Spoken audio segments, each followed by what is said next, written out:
Hoo boy, is this show something else. For EO's last show, I looked at the card and was honestly not interested in most of the matches. There were some really weird matchups and pretty much one or two things about each one that made me not too excited for it. Even though I wasn't too excited for the show, except for the last two matches, I came out of it actually enjoying the show more than expected. This match was kind of interesting. Although it technically didn't have anything I looked forward to in it, they still kept my attention. This was just a light-hearted match between stablemates. There were some funny bits they did that made me chuckle, and you can tell how much Ruka has improved since her debut. I think she has a lot of potential if she sticks with wrestling.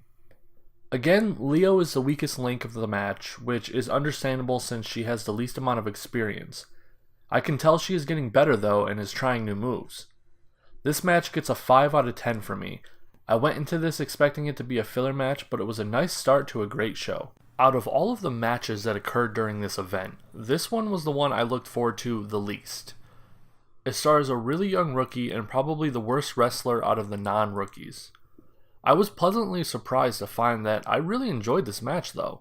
It wasn't a showcase of techniques or a series of hard-hitting moves, but that doesn't mean there isn't anything good about it. I hold the opinion that Sumire is one of the best character workers in the company right now. Her ability to tell a story through body language and facial expressions is beaten by no one. Also, I would like to take this time to say that I really love Hannon's pre-match ritual where she rolls up her gi. I don't know why, but it's always interesting to me. This match gets a 6 out of 10 for me, which I still can't believe. It was really well done. Both Sumire and Hannon wrestled good enough to not drag down the score, and the antics by Sumire really made this match worth a watch. Right off the bat, I was surprised that Konami was the mouthpiece over Azumi for the promo. Konami up until now really hasn't been that talkative. I honestly love how everyone in the company keeps trying to get Queen's Quest to shake hands. It has almost never happened, and when they do go to shake hands, they usually cheap shot the team offering the hand.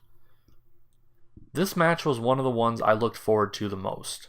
It has 3 great wrestlers in it, and Shiki has gotten good enough to not drag down a match with people more skilled than her.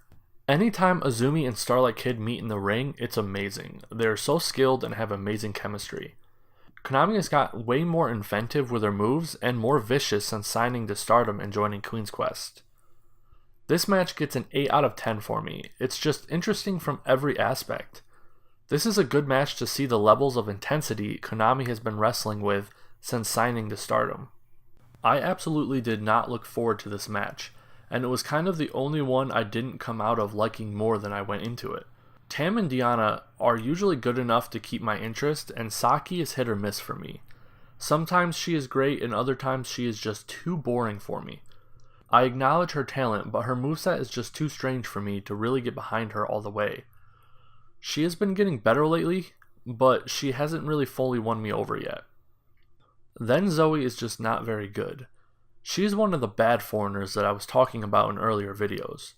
She is about around the level of Shiki Shibusawa to me, except her moveset makes the match worse in my opinion. Her obsession with splits makes some of her supposedly hardest hitting moves look weak. This match only gets a 4.5 out of 10 for me. I just find it kind of boring, honestly. This match is an instant classic. 5 years from now, when newcomers to Stardom are asking about good matches to watch, this one will be on the list for sure.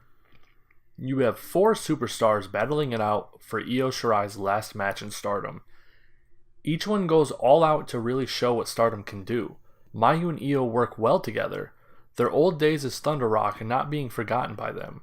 Hazuki and Kagetsu work well together, having formed more of a bond after Hazuki left Queen's Quest. This match gets a 10 out of 10 from me. It is a must-watch, and nothing could have been better as a farewell gift from Io than this instant classic. The main event, Momo Watanabe's first title defense. I was curious to know who would be the first challenger. Since we never got to see the after-match promo where Jungle and Hazuki challenged Momo, this match really came out of nowhere.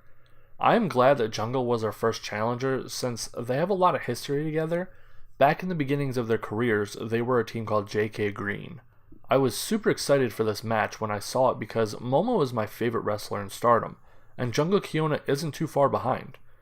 Plus, they both have a slower style where one focuses on strikes and the other uses power moves.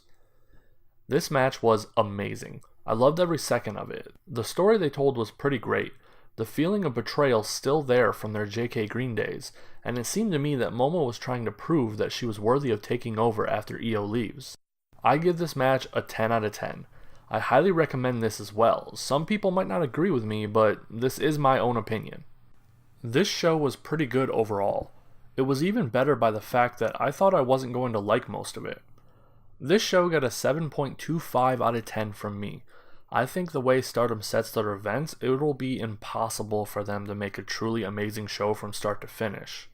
With the rookies and subpar foreigners needing to be on the card, it really drags the total ratings down. With that said, I think every match is worth a watch in this one, even the Saki and Tam one.